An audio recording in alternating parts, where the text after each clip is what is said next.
want to just do some quick introductions and really allow time for the panelists and then for discussion. So we're very pleased to have three folks here that can really share from different angles on the issues around drone warfare and what we saw in the video and know all too well has been happening. I've asked them each to speak for about 7 minutes, so that gives us then plenty of time for discussion. But we'll go through all three of them in a row and then move into the Q&A session. So I just so everybody is kind of aware of it, and then wrap up by a little before 10 so we can close with a prayer and then move to some fellowship and time of reception.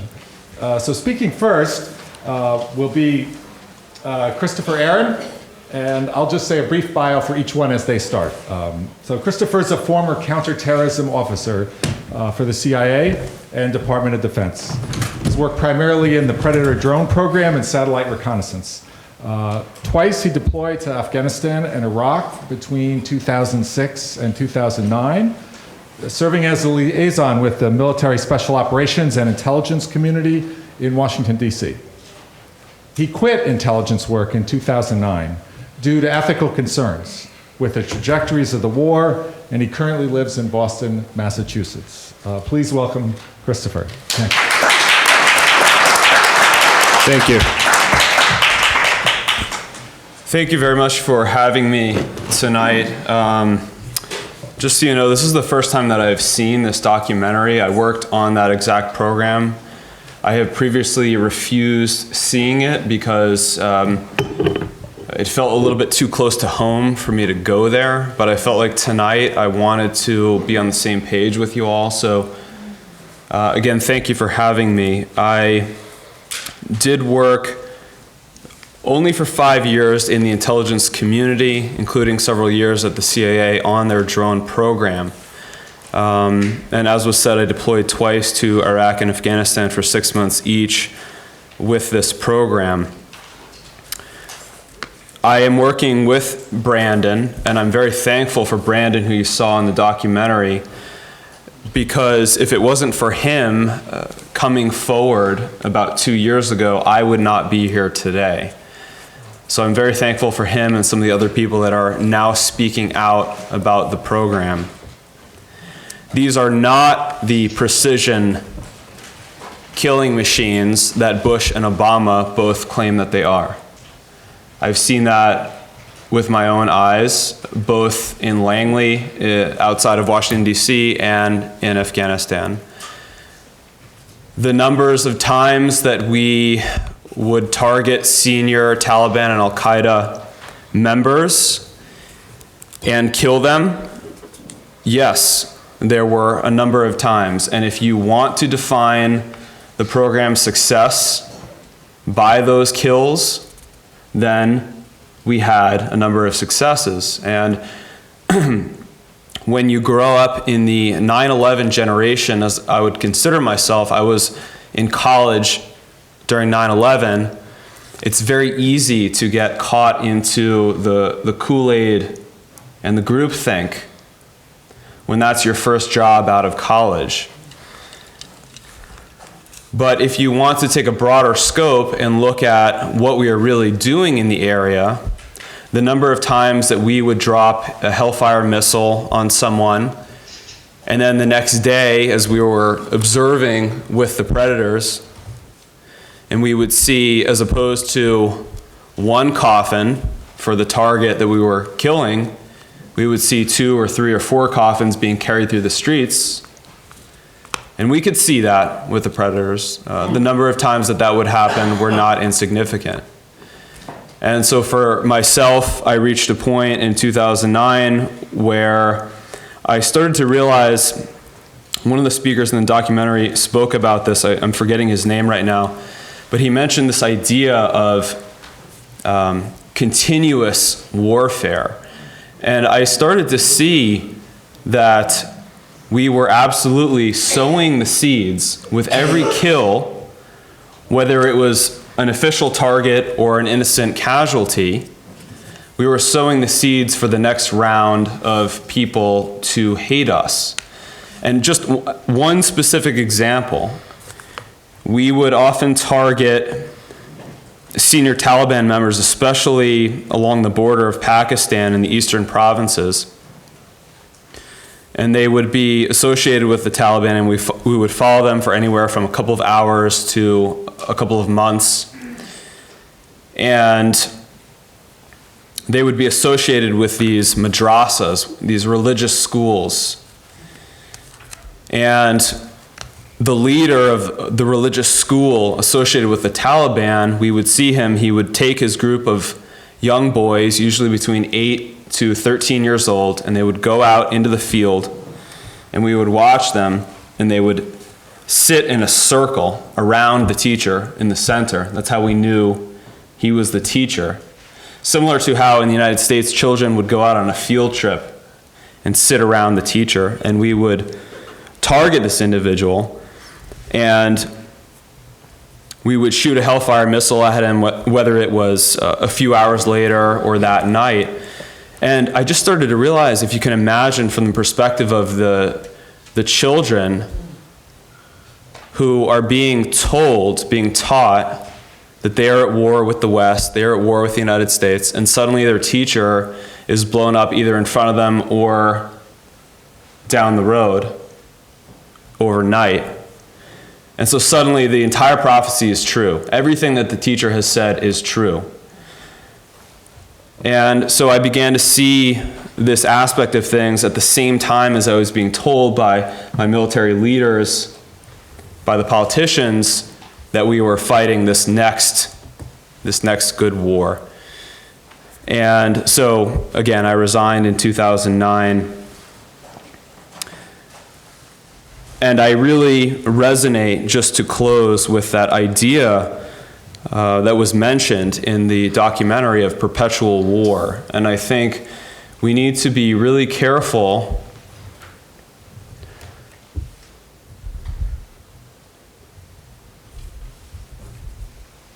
because we do have a say, and we do have a challenge in front of us here, and there is some good work to do to make sure that our country is not fighting war perpetually for the rest of our lives. And I know this is a multi-faith community, and so I feel like there's the possibility of going a little deeper here. And I do believe that there is this sense of a divine spark in each one of us, and that, just as a suggestion, perhaps this policy of perpetual war that we are seeing now manifest is somehow designed to try to stop this divine spark from within us from fully blossoming. And I think we do have, at the end of the day, the capability of challenging that, and that's why I'm here. I wouldn't be here unless I thought we could do that. Thank you.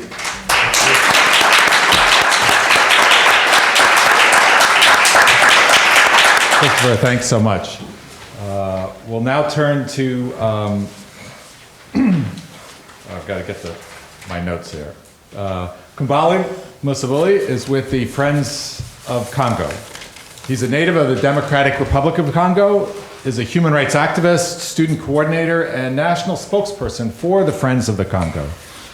He's written widely in the Washington Post, Huffington Post, and other places, appeared on NPR, Democracy Now!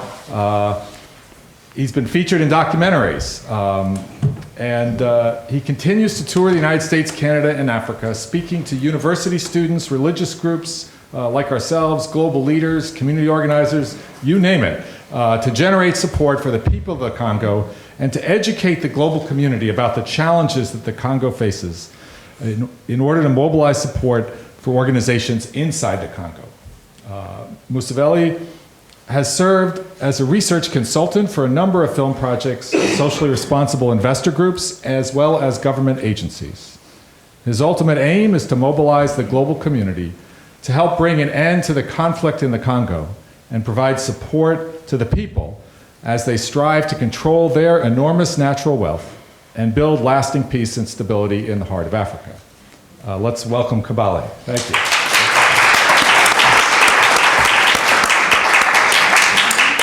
First, I would like to thank Amy Dalton for being persistent in making sure that I will be here. So thank you so much for making this opportunity available. I want to thank the organizers, Susan and the entire team, for providing the space.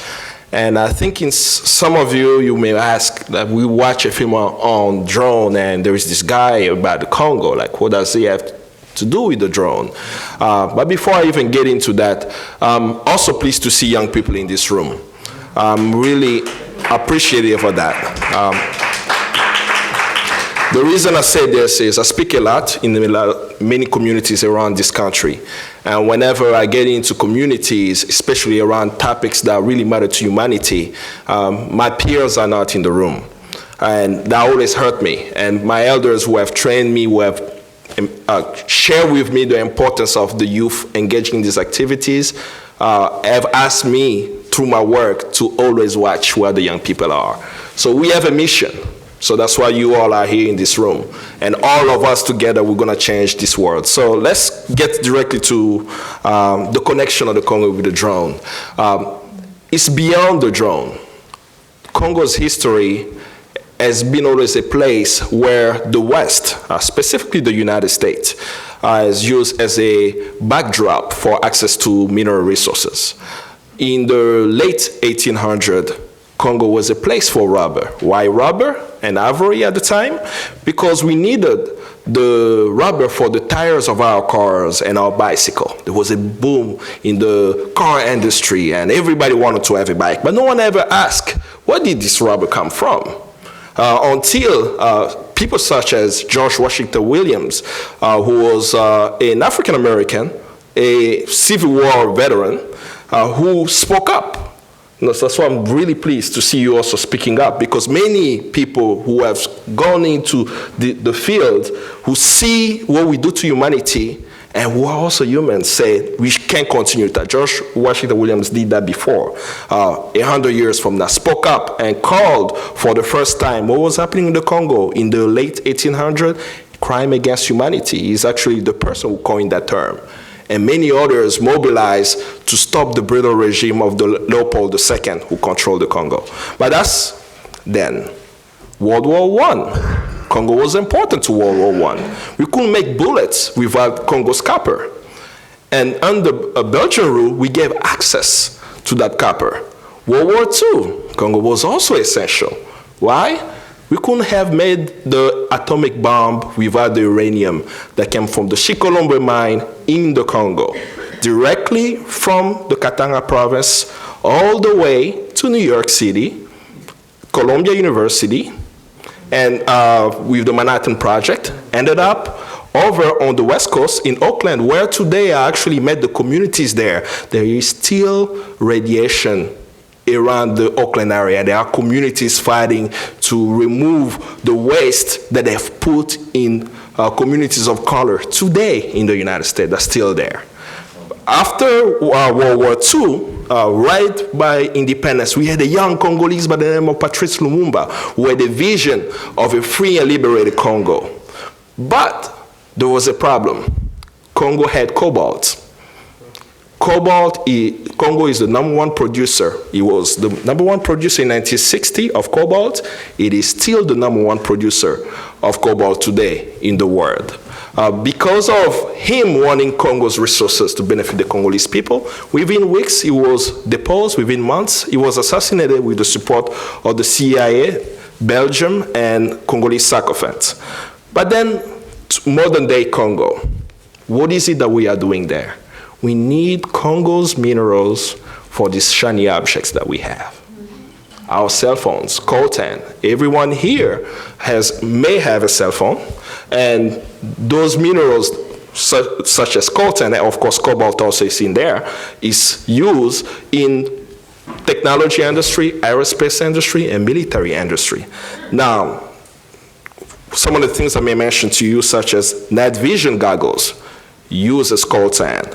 For the drone, the precision instrument within a drone uses cobalt. No, and we don't look into the manufacturing of even these mineral resources. That's why I'm in a mission as we even discuss these issues is we can't bring peace in one location. It's a global peace because we are all connected. So when Pakistanis are being killed, they do not know that they can build alliances with Congolese miners in the Congo to have a month where they will not extract cobalt. We've had Congo's cobalt, Freeport McMoran, which is based out of Phoenix, Arizona, will not have access to that cobalt to provide to Lockheed Martin and other military companies to be able to produce those machines that's killing the world. And on October 14th last year, it was surprising to the Congolese people to see a drone drop in a city. So that's the other aspect of it. While we use the mineral resources of the Congo, they are also doing drone testing in Congo with no accountability. Imagine you are in a city, you just see a drone drop, news, Reuters and others are coming to report on this issue that a UN drone just dropped. And now the United Nations is now using drone for its military operations around the world without accountability. But the real message that I really wanted to bring to you is, as we even discuss the notion of what's happening there, let's remember that we cannot have a drone without mineral resources that come from the African continent and in the Congo. And let's remember the people of the Congo.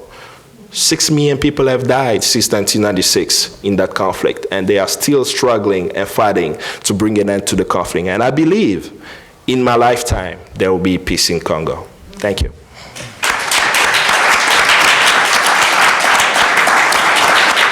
Thank you, Kambale.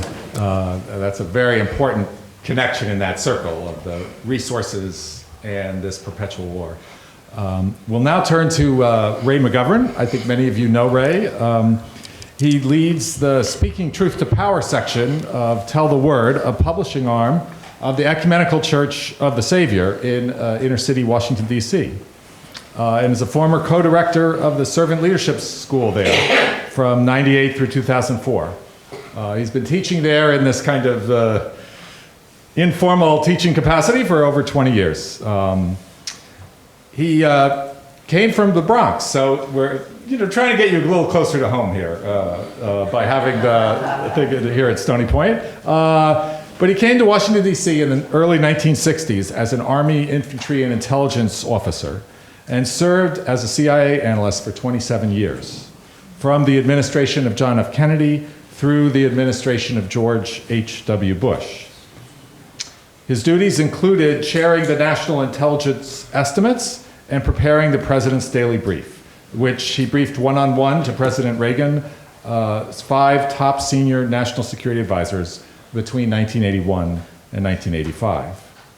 In 2003, Ray helped create Veteran Intelligence Professionals for Sanity. Let me say that again.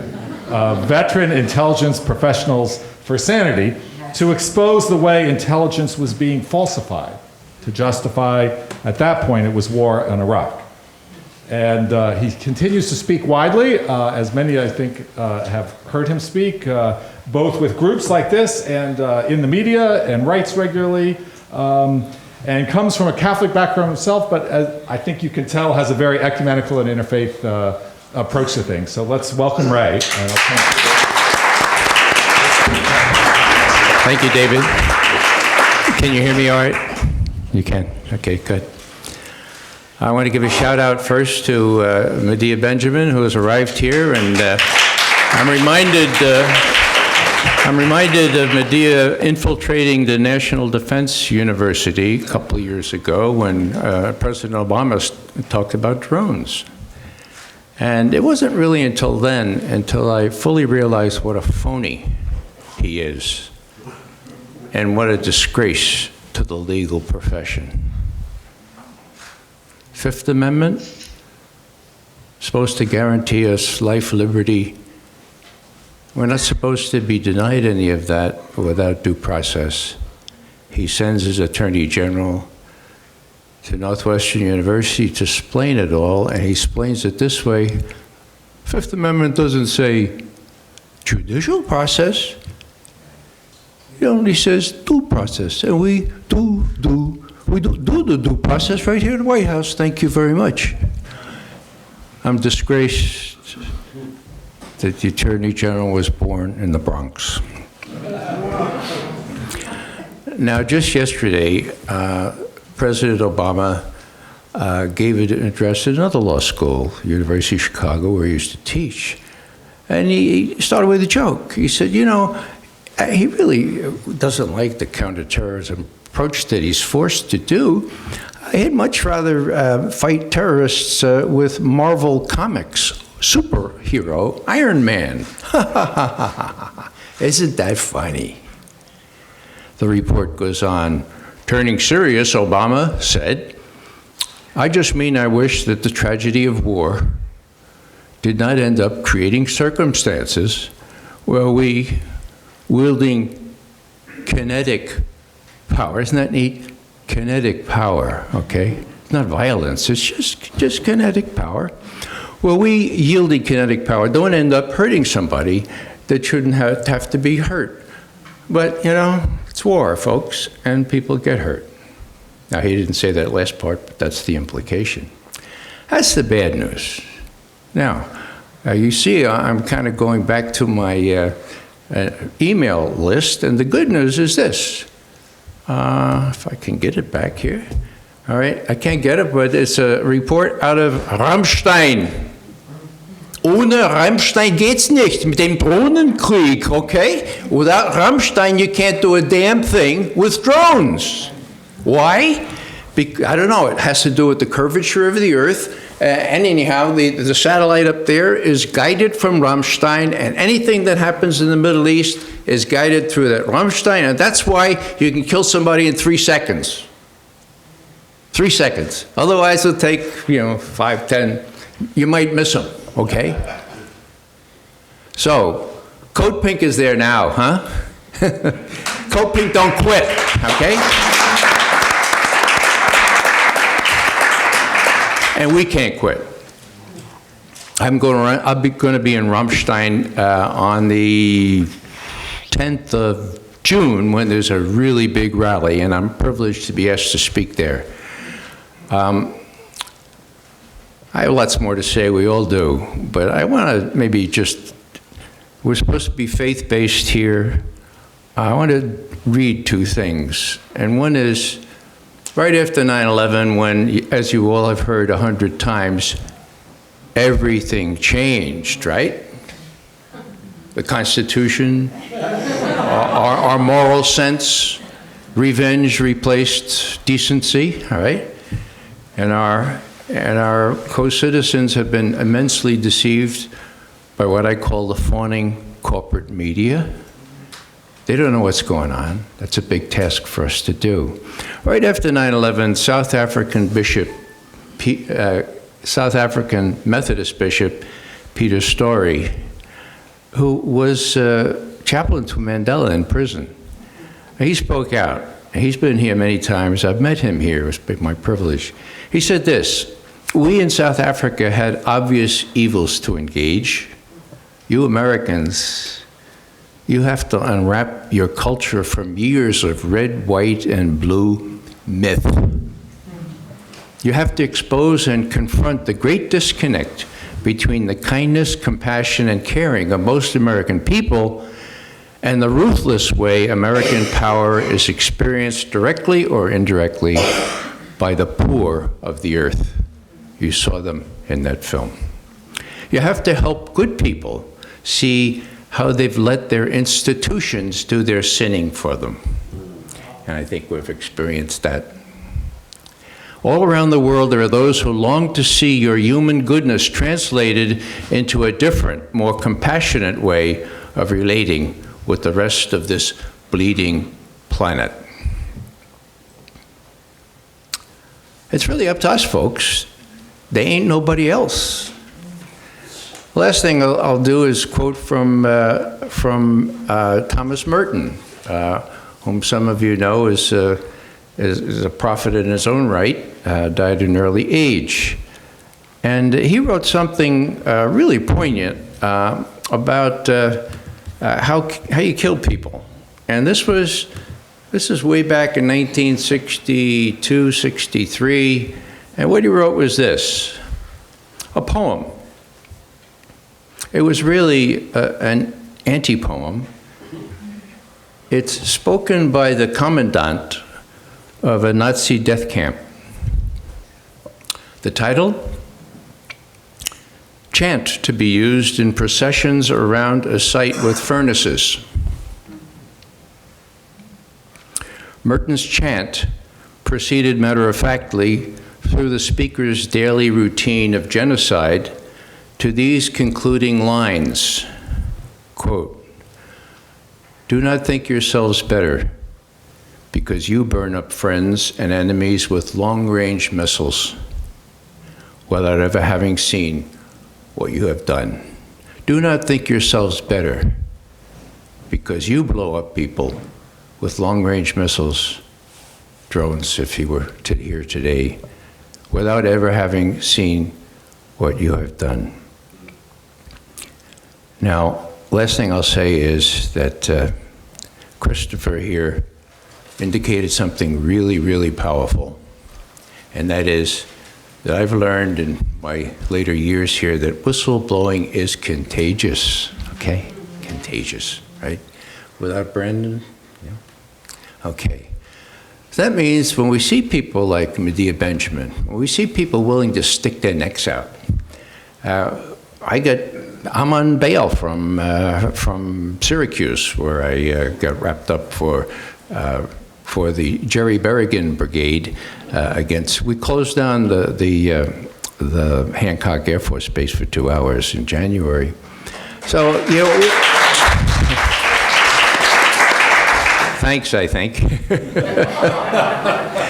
I guess the last thing I'll do is quote from another prophet, since we're an interfaith group. And this is Rabbi Abraham Heschel, a real prophet, especially during Vietnam.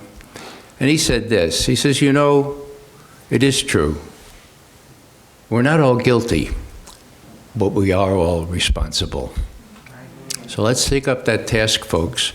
Let's do it with a kind of a quick pace and a kind of a realization that we're not going to be immediately successful, but we are going to be always faithful. Thank you very much.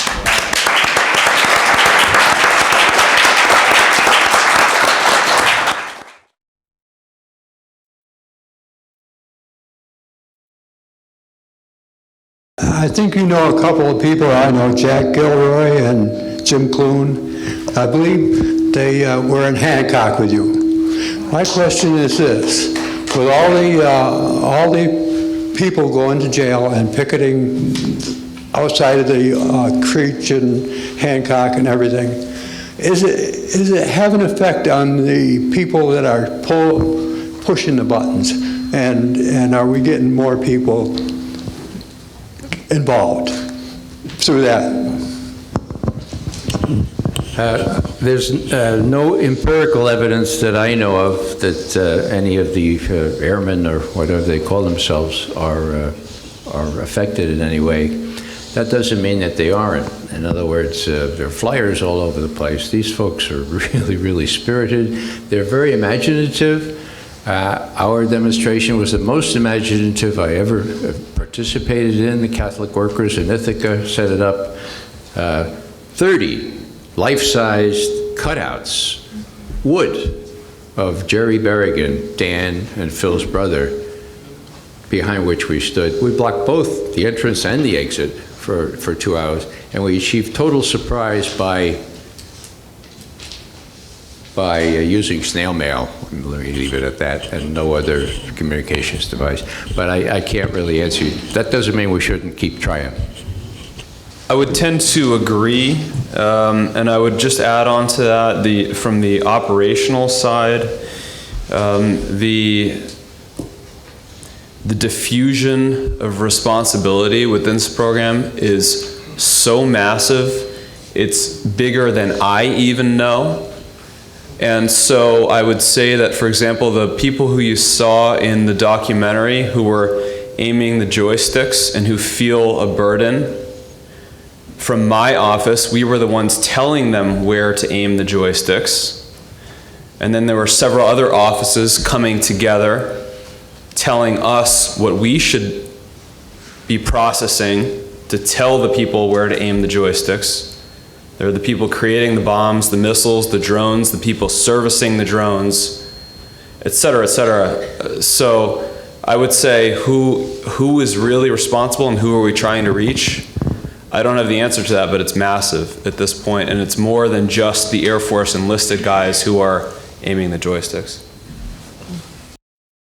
The gentleman at the end from Congo, I'm sorry, your name again? I'm Kambale. Kambale? Yes. Okay, so I have a question for you. You made a very good connection, I think, for all of us with respect to how drones are built. Have there been any demonstrations in Congo by the Congolese people themselves or from the international community? That's my first question. And the second, I guess, would be to Christopher. And in asking you this question, I'm sharing with the other participants here about a drone fighter named Lynn Hill. Are you familiar with her, Christopher? I'm not. Okay, so Lynn Hill, I just shared it with one of our community sponsors here, writes poetry about having been a drone fighter, very moving, deep, where she's sharing her experience. So I would invite everyone to check that out. BBC did a documentary on Lynn Hill, and I would definitely invite you all to hear it, and to you as well, Christopher. I'm gonna stop so I can hear your answer. Thank you. As it relates to protests specifically around drones, it's not happening. The people who are extracting the minerals do not even know what it's being used for. So, for example, when we look at the coltan miners, they don't know that the coltan that's being dug underground is being exported out of the Congo to end up in your electronic devices all around the world. But specifically around labor movement and strikes, that's happening. I'll give you a story of specifically a mine in Congo that's owned by Freeport-McMoRan, which is an American company out of Phoenix, Arizona. They own the largest copper reserve in the world, and they're also extracting cobalt. That mine is the size of 2 New York City and Washington combined. That's how massive that is. The people who live on the land were pushed out. They brought industrial mining, and they have U.S. private military contractors protecting that area. So people can't even come on the land to pick up rocks. So those who were in there, they have done strikes before, and then not on the part of the expat military contractors, but the Congolese military shot at the people who were actually doing the strike outside of the mining compound. It was documented by local NGOs. They have reports on that. So that's just I would say not even 1% of many of the things that's happening in the Congo. But I just wanted to give my answer geared toward your question at least. I'm Vicki Ross from Buffalo.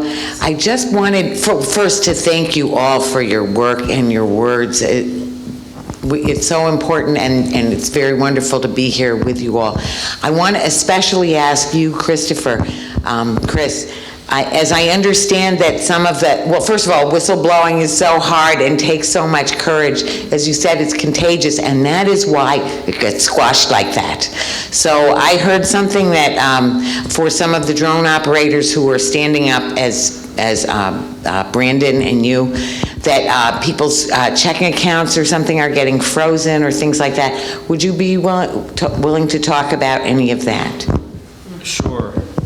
Thanks. Yes, thank you for the question. That has happened we're all represented by the same legal group, which is called Whisper, and our head lawyer is Jesslyn Radak. And so several of the other Air Force drone whistleblowers that were involved in speaking out, let's say in the first round over the last year and a half, had that come down on them, where their bank accounts were frozen for no reason. This is through my discussions with them. Frozen through no reason, just making their lives very difficult. And apparently, Jocelyn, our attorney, was able to get that resolved, so they now have access again. And nothing more significant has happened. I am just beginning to speak out, literally over the last year. So I sort of expect my wave is coming. And I don't know how that'll manifest, but we'll see. Yeah. Thank you. Hi, I'm Barbara Kidney from Drone Alert Hudson Valley, and thank you for that question, Vicki. That was on my mind too. I'd like to ask about the Hancock situation and the travesty of the Commandant, the Air Force Commandant, taking out orders of protection against you scary, scary people. You know, I hope you all know about that. When Eric Schneiderman, the State Attorney General, was running for office, getting reelected, he did a number of town hall meetings, and he was all about ask me questions, ask me questions. My husband Andrew attended, and he asked that question. It was never answered. After Eric was reelected, we just went on an endless wild goose chase with the State Attorney General's office, never being acknowledged at all. So I'm wondering if anybody is working with groups, women's rights groups, domestic violence groups, and partnering around the travesty of New York State taxpayers' money being wasted in this legal farce to prosecute upstanding citizens like yourselves who are bravely doing civil disobedience. Has anybody taken that on, or is there anything more you can say about that? Thank you. Well, as a former Army officer, I have to restrain myself about Air Force colonels. I will say this, that as a point of law, an order of protection is a very serious thing. It should protect, for example, battered women. Yeah. And to the degree it keeps being eroded by this frivolous invocation in places like Syracuse, that's another big black mark on the legal profession that they allow that. Now, on appeal, sometimes it's reversed, but, you know, let me just say that of all the villains in this post-9/11 era, I say this as the son of a law professor at Fordham, the brother of two lawyers, the father of one lawyer. The legal profession is an abomination. They have no way to restrain lawyers. There's no way to monitor or hold them accountable except the local bar association, and we know how corrupt those things are. So just wanted to fit that in because, you know, Shakespeare was probably right. The first thing we should do is kill all the lawyers. My name is Andrew Dalton, and Barbara and I are pretty much all that's left these days of Mid-Hudson Drone Alert. But never mind us. I guess it was you, Ray, who made me think the following, just trying to get this bigger picture of Americans and the war industry and all. Well, Alexis de Tocqueville, you know, he was this early tourist in America, 1820s, 1830s, a French aristocrat just going around to see what this thing called democracy was like in America. And he made the following observation, that Americans were the only people he had ever run into who, if you make a critical remark of any institution within the country, they take it as a personal offense. Fast forward to today, I guess that includes big American corporations such as the armament. I don't know.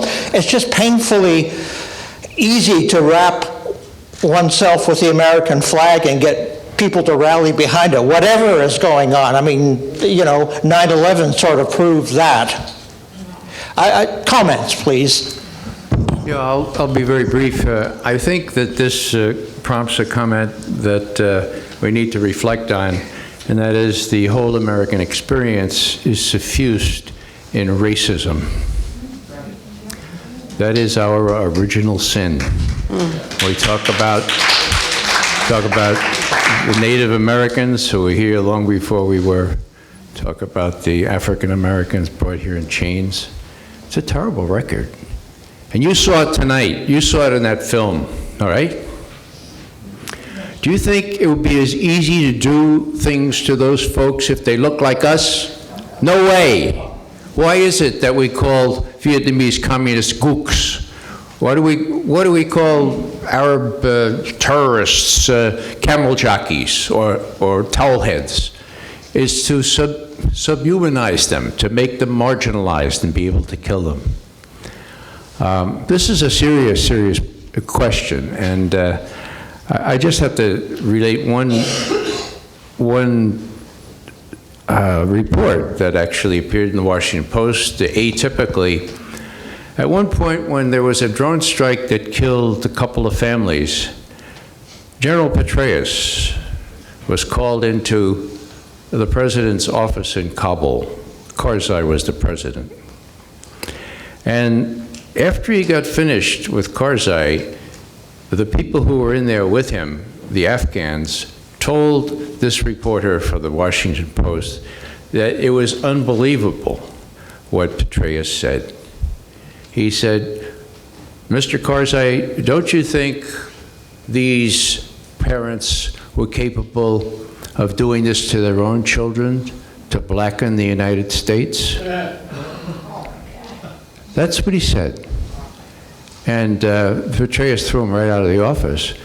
But that's what he said. And we have that attested to by these Afghans who were there to hear it. And wonder of wonders, that got into the Washington Post. It never does, usually. So there you go. You know, there it is, the epitome of people who are subhuman, parents who don't even care about their children to the point of harming them. Why? Just to blame us, to blame the United States. Can you imagine? I have a question for Kambale. I don't know if you followed the drone strike in Somalia that killed 150 people. We were told they were all al-Shabaab militants. But the only thing I've heard in terms of questioning that strike was whether the U.S., where did the U.S. get its authority to be doing military intervention in Somalia when it doesn't have any authorization to do that. I wonder from the African point of view, have you heard much discussion about that? Yeah. I've heard a lot about that. It's even beyond Somalia. The U.S. has used Kampala, specifically not Kampala, I'm sorry, Entebbe, the airport in Uganda, they've been using that as a drone base for attacks in the Horn of Africa. And even outside of the drone attacks, I don't know if you remember, one of the first military actions that Obama did has turned into a Hollywood film, which is a disgrace. The whole thing about the, no, not in Kenya, the boats with the so-called pirates, when Obama authorized the killing of the pirates on the boats. That was even before he was sworn in. That was during the transition period from, November 5th, 2008, and he was sworn in on January 20th, 2009.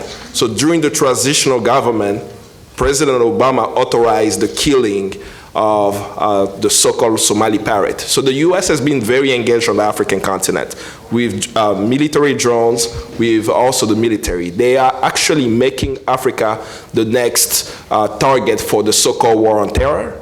They have military outposts.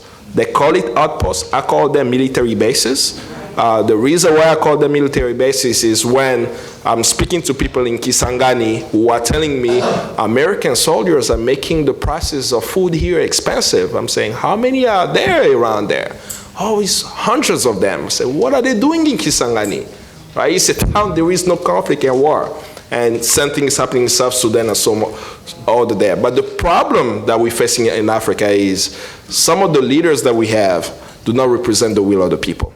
So the governments of these countries are allowing the United States government to do those operations in these countries. If you look at even what happened in Libya, African countries, South Africa voted for the military intervention in Libya, which was crazy to see why did they sign. But when you start looking at how we provide aid to foreign nations, you get Hillary Clinton threatening nations, if you don't sign or vote for that Security Council bill, we will cut support. So all those things have played into getting African leaders who represent the West to allow the United States to do military operation. And that's why it's so important in the context of youth movement on the African continent. There are some young people on the continent who've been rising up, and to know what they're doing and supporting them for them to be successful, so that those leaders, those presidents that we have who are allowing the West to do whatever they want on the African continent can continue to do so. I'm Jim Anderson. I'm with Peace Action New York State.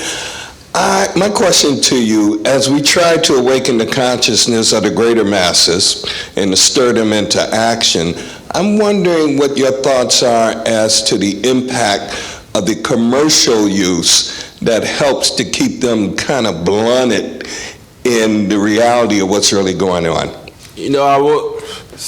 Because of the work I do, and actually, thank you, Amy, again.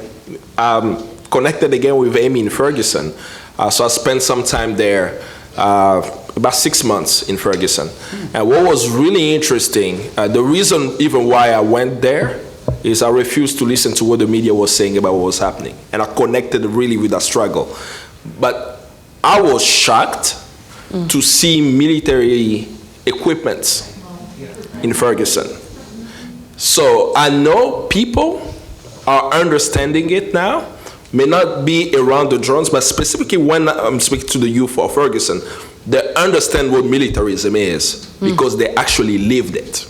And they have been activated and they've mobilized. From their movement, we're seeing even the courage that they have of challenging presidential candidates to bring the issues that pertain to their community up front, that I personally believe, because of the experience, they know it. The challenge that I have right now, and that's why I was really interested in coming, is to have the discussion of drone from an international solidarity perspective. Because I do not believe, and this is my opinion, I do not believe that Americans can be successful to stop the drone operations without international solidarity. Because there are too many pieces outside of here that's making that possible. You have alliances with Australia, with Germany and other nations. You're getting minerals for African countries. You have bases in many places. So if we are able to connect that, and the people actually, that's the powerful piece about the video, the people who were affected came to Congress, people saw their faces, who they were, and amplifying the image of people who are victims of those crises, and then connecting it to the local struggle. When you're talking to young people in Ferguson, which I lived, I'm using a cell phone during the protest, right before I get there, and then when I'm during the protest, my phone is not working. And nobody can communicate with each other. We're all in this mass in front of the police, and you're wondering, okay, what is happening here? So they're understanding what people are struggling with outside happened to them, and creating the international solidarity. I believe that's what will really help us. I'm Judy Bello from the Upstate Coalition to Ground the Drones, which is active around Hancock. And I was also on that bus in Waziristan, or not, we didn't get to Waziristan, but close. I think what I'm hearing here, though, is that we do need to network, and we do need to keep the pressure on, because the fact that Colonel Evans would get an order of protection against me is so ridiculous. And so one of our members, actually another woman, went to the border of Canada, and they stopped her, and they just assumed, when they saw the order of protection next to her name, that the order of protection was protecting her from him, not the other way around. And so they waved her on through, so it was really funny. I think these are showing that the system really is feeling desperate. The fact they would cut off your cell phone, I tweeted in the courtroom during our trial, and so then they didn't allow phones anymore. But it was very effective for that one round. And I think that, we do need to keep working together and to stay connected. And like going to Waziristan was such an eye-opener because the people there accepted our collaboration. And I think, so we should not let it stop us. So many Americans, I really think they don't participate just because they don't think that they can make a difference. And I think we can. I'm Joyce Donahue. I'm part of the Broome County Peace Action and a few other peace groups. I was a school nurse. I dealt with children for most of my nursing career. And in that film, it really hurt me to see the children being indoctrinated by the military. And, if nothing else that I do from now till I die, I will preach that one. And thank you for your care and your concern and your work. Thank you all. I'm Chuck Chesnavage, president of the Westchester Coalition Against Islamophobia. As the Islamophobia is fueled by the political rhetoric and by all Muslims being associated with terrorism, last night I was on the internet regarding a teacher who accused a student of being a terrorist, and we were calling for the teacher to be fired through a petition, and my internet was interrupted. And I had to change my password, and that was because AOL said, you have suspicious activity, you have to change your password. So I immediately had to change my password. So I'm wondering, now that maybe as some refugees are coming over that are victims of drones, and maybe have some eyewitness testimony, and that would be really primarily heard within the Muslim community. And I know there'd be a reluctance to share those stories just because of the trauma. It really seems like we need to begin hearing those stories now that they're here. Besides the fact of an obvious thing of educating people about our defense budget, which is a blank check. Over 50% of our overall budget, $600 million, and just showing how even our budget is equal to all the other, so many other countries, and even big ones, Russia, China, just to educate people on that. So I'm wondering your perspective on both the increase in Islamophobia, and if anybody could speak about hearing these stories now that some victims are here of the drone attacks. Hi, my name is Muhammad Malik. I have a question. I was actually in Ferguson just monitoring the police, and also have been back and forth and been working on state violence for years. And I was curious, when you talked about Africa, in particular about how there's an expansion of AFRICOM. Strategically, the military is now looking at East Asia, it's looking at Africa as new kind of venues to project their power. I'm curious about how you can see, when you talk about international solidarity, also within this moment in which people are talking about state violence, more specifically in the context of police brutality, I'm wondering if you see any intersectional connections with Black Lives Matter, also connecting with what's happening in Congo, and even how that even could connect to Pakistan and other places. So I'm curious what your thoughts are on that, particularly because the second time I was in Ferguson, there was a number of us who helped put together and participate in a Palestine-Ferguson contingent, and there's been a lot of these connections going on. So I think there is in some ways some basis that's been created in terms of intersectional stuff that crosses borders. And I'm curious what you would think about how, since you're in Ferguson and you've been participating in this, how Black Lives Matter potentially could connect with some of the work in Africa vis-a-vis like drones. So I'll take the last question. There are many intersections. One of the reasons why I went to Ferguson is I was very inspired by the youth. The reason why I was inspired was I lived in New York City for a while, organized many rallies and protests, always went to get a permit for it. You know, and then whenever the NYPD show up, I know who's the captain because I had the dress. Say, hey, sir, I'm going to have a protest here. There are some Congolese diplomats at Waldorf Astoria, so I'll be here. I said, sure, and they give me the line, and then I stood there. And then I met teenagers who did not get a permit, who took over the streets, and who said, you are going to see me as a human being because a person that I knew, Mike, was shot down in my neighborhood. Left dead, not for 1 hour, not for 2 hours, 4 hours, and he was not even taken out in an ambulance. It was a van that picked his body. So some of these young people I met, that was the driving force that they could be the next one, and that was an injustice, right? So they knew that you needed to break the law to change. So I went to learn from them. So it wasn't I was bringing some international experience of the work that I do around the world. It was how did they get that courage? And then by being there, I even realized how smart they were, that they were technologists without knowing that they are technologists. You know, through social media, they let the whole world know what was happening there. So I learned from them, and I shared that with young Congolese that we work with, who started a hashtag called Telema, which they used in the 2015 uprising in Kinshasa that shut down a city of 15 million people for 2 weeks, from sharing an experience from the youth of Ferguson. Right? So seeing that, that's what I always share with them is they know so much, and I dream of the day where they can make that call to the youth of Congo, and I share with them that personally.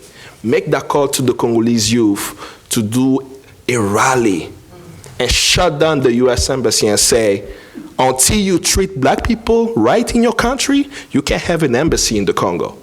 Right? So, and that's, the connections are happening. Not everything can be shared, but connections are happening.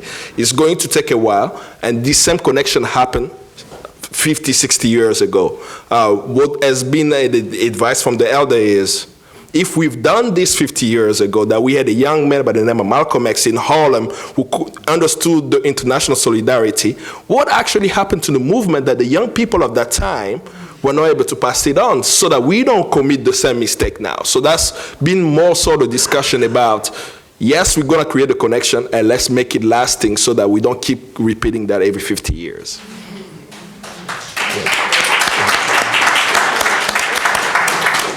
There's an organization, it was mentioned in this documentary called Reprieve. They're based out of New York City, and I just wanted to encourage everyone to check them out because they are involved with some of the drone victims who are literally suing governments and makers of the drones on behalf of the victims. That question was raised in one of these last two questions, so I think they might be an important sort of policy tool to help as well. And then, was it Charles? Chuck.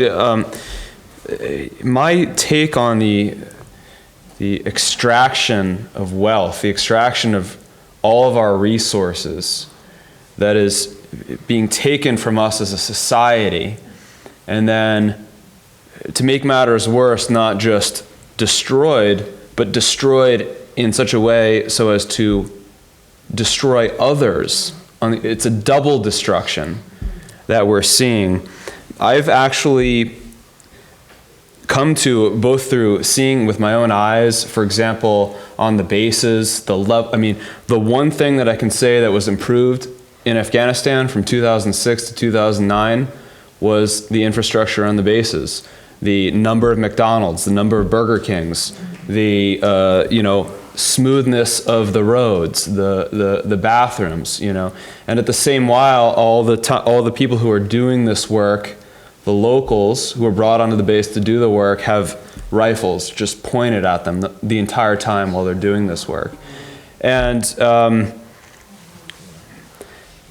I personally, if you want to ask where I have arrived with this entire sort of topic, the black budget, I would suggest at this point that perhaps perpetual war, as we are seeing, is not so much simply about greed of individuals, but it may be a more general policy that is designed to, in some kind of way, keep our collective potential as a species from really manifesting. I mean, I was a history student in school, and one of the things that I found so amazing was to learn about the difference. Why was it that the South prior to the Civil War, which had supposedly all this free labor from slavery, why did the South remain so undeveloped? You know, what was it about free, quote unquote, labor that did not work? And I think we are looking at something similar here, which is that when human ingenuity is allowed to flourish, free of encumberment, it actually results in the best for all of us. And I would just say that I believe as we work to end these wars, I think we are actually in the process of setting ourselves as a species more free from that limitation. Thank you. I guess I'm the oldest on the panel here. Today is the 53rd anniversary of my reporting to duty with the Central Intelligence Agency under John Kennedy. So that just gives you not only an idea how old I am, but how long I've been in Washington, away from my native Bronx, which has been really hard, okay? Now, what am I saying? 53 years, you see a lot of change, right? But there's one change that dwarfs all the other changes I've seen, and that is that we no longer have, in any real sense, a free media. The Fourth Estate is dead. Good news, the Fifth Estate is alive and well. Young people don't even bother with the New York Times or the Daily News or the Washington Post, and that's a good thing, okay? So it's a challenge, but it's also an opportunity. Now, every course I teach, I always require the Martin Luther King's letter from the Birmingham City Jail. One of the paragraphs in that is my favorite. It talks to this problem. Dr. King says, like a boil that can never be cured as long as it's covered up, but must be opened with all its pus-flowing ugliness to the natural medicines of air and light, so too injustice must be exposed with all the friction that its exposure creates to the light of human conscience and to the air of national opinion before it can be cured. Now, that's the task. I'm not a specialist in how you do that, but I do know one thing, and that is I care about children. I think everybody, except perhaps David Petraeus, cares about children, okay? Now, when I see pictures of children, I have an emotional reaction. We are not only thinking folks, we are feeling folks, okay? We have hearts. Now, my notion is that if we can get these images up and out, we don't have to put them on the rooftops. We could just make sure all our friends see these things. That at every meeting we go to, we have a placard that shows one of these children who have been subjected to injustice and hurt at our hands, because we are all responsible, and we need to drive that lesson home. So all I'm saying here is that in my amateurish way, and maybe it's a more personal thing than anything else, but it seems to me that we had pictures, we had images in Vietnam. The government successfully figured out a way to avoid the press from doing its job. They embedded them, literally. And so what we need to do is when we get pictures like this, use them to sensitize people in a way that mere words can't. That's my little suggestion. Thanks very much. Well, I want to offer thanks to all three of you in the panel, and let's just put our hands together. But I want to say, in effect, this evening we've had a panel that could really be called a tale of two technologies.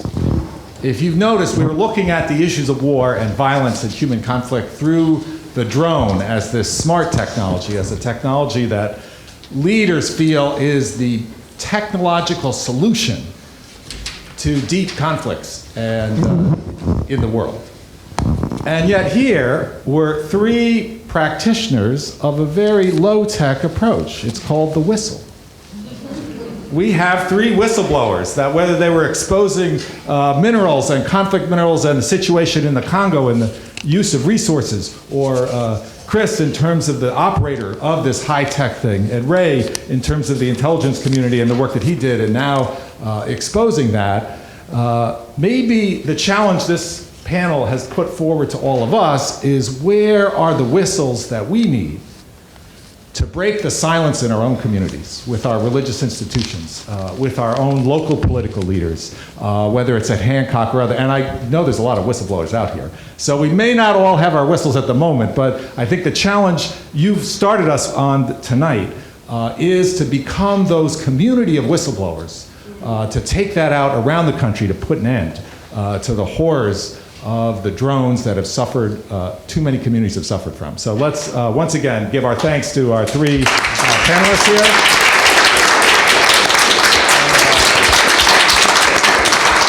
Warren, if you could, I'd like to invite Warren Cooper to come forward and just say a brief word. He's going to close us with a multi-faith prayer for this evening.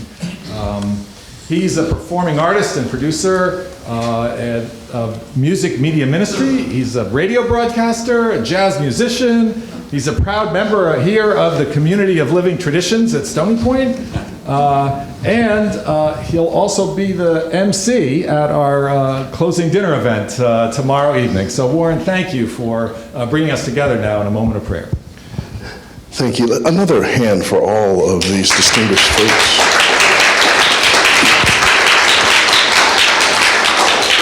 So it's been a very long evening, but filled with lots of inspirational things. And as we are gathered in a multi-faith community, it was thought appropriate that we offer a multi-faith prayer. So in the spirit of that, let us stand, and we will at this moment invite Ahed Festook, who is a friend of the Community of Living Traditions, to come and offer a closing prayer from the Muslim tradition. We'll ask Arlene Stein to come. She is the artist in residence for Stony Point Center, and she will offer an offering from the Jewish tradition, and then I will offer one from the Christian tradition. Ahed Festook, if you could come.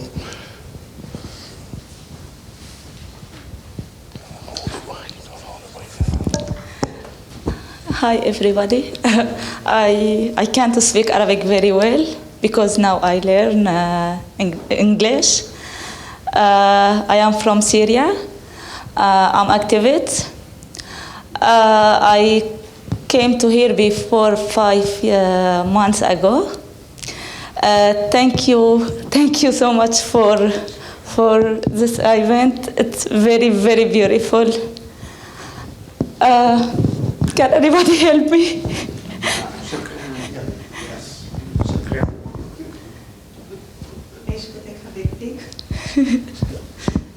ما بعد؟ بس إنه حابة أتشكرهم كلهم. الفاتحة. أعوذ بالله من الشيطان الرجيم. بسم الله الرحمن الرحيم. الحمد لله رب العالمين الرحمن الرحيم مالك يوم الدين إياك نعبد وإياك نستعين اهدنا الصراط المستقيم صراط الذين أنعمت عليهم غير المغضوب عليهم ولا الضالين آمين. هاي على روح الشهداء الثورة السورية وشهداء أفغانستان وشهداء كل الدول. Ahed is crying because of all the martyrs in Syria and Afghanistan and Pakistan and all the world. And she's very, very grateful for each and every one of you here. Thank you so much.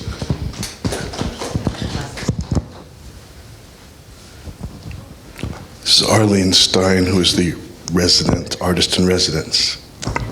I'm actually Ariel Stein. Ariel, it's nice to meet you. Nice to meet you, Warren. For brevity's sake, I'm going to read an English translation of one prayer and just the first part. So may it be your will, Eternal One, God, the war and bloodshed be abolished from the world, and bring into the world a great and wonderful and everlasting peace. Let no nation lift a sword against a nation. Let them learn no more the ways of war. Amen. And my name is Walter Copperfield.